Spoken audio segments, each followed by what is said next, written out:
नहीं मारी चाची बहुत सुखोड़ लागत है। आप सभी सही प्यार आशीर्वाद दें, चढ़ा पता लागत है और जल्दी जल्दी आप सब प्यार आशीर्वाद दें और आप सबके नया खुशखबरी जल्दी सुनाई दे। हमारे भौजी पैसा आवे वाला बा, मंजू अंति भौजी ने नहीं सह पावे वाला बा, तब एक कटे धमाल मचे। ऐसे ही आप सब प्यार आशीर्वाद दिए रहे। अब भैया इनका डेट कहना इनका लाई कहे तो भैया बहनी आप सब इतना दिन परेशान करें नहीं भैया बहनी चाची आप सब बेन भौजी के ले मत दया करें। हम एक बहुत पुराना गीत गाए रहे हैं, लावा भुजाई ननद भुजाई गाली गीत रहा। तो फिर कहियो दीदी कमेंट किए रही मार भैया है और मेरे भौजी चेहरे बनाई देवा भौजी के पसंद है। तो प्लीज आप सब फुल वाच के देखिए और ज्यादा ज्यादा प्यार से बात दी है। और लावा भुजाई गाली गीत ननद बदले का यही आप सब खड़ा हो सुनिए, जितनी ननद है काम खोल सुनिए।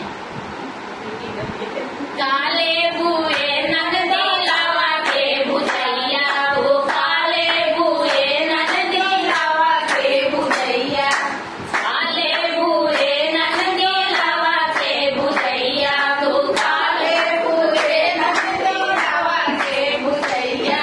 सोना चांदी छोड़ा तू ले जा अपन भैया, यार काले बुए ननदी लावा के भुजैया, तू काले बुए ननदी लावा के भुजैया, और काले बुए ननदी लावा के भुजैया, तू काले बुए ननदी लावा के छोड़ा तू ले जा अपन भैया, यार काले बुए ननदी लावा के भुजैया, तू काले बुए ननदी लावा के भुजैया, तू काले बुए ननदी काले मुकी गई रे भूगले मुकी गई रे भूड़ा सब कुछ छोड़ा तू ले गया अपन भैया, बोल काले बुए ननदी लावा के भुजैया, तू काले बुए ननदी लावा के भुजैया, देखा काले भरे गाने।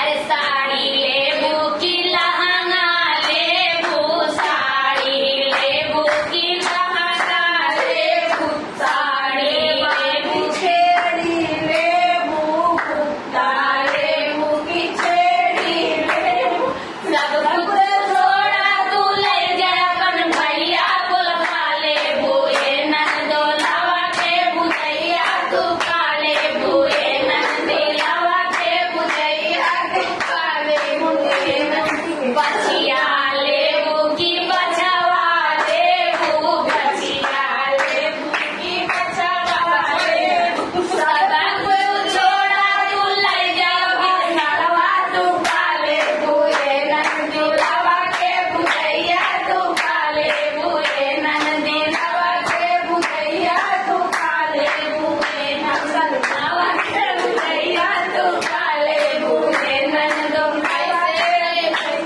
पैसा नहीं भैया कुछ नहीं लेंगे।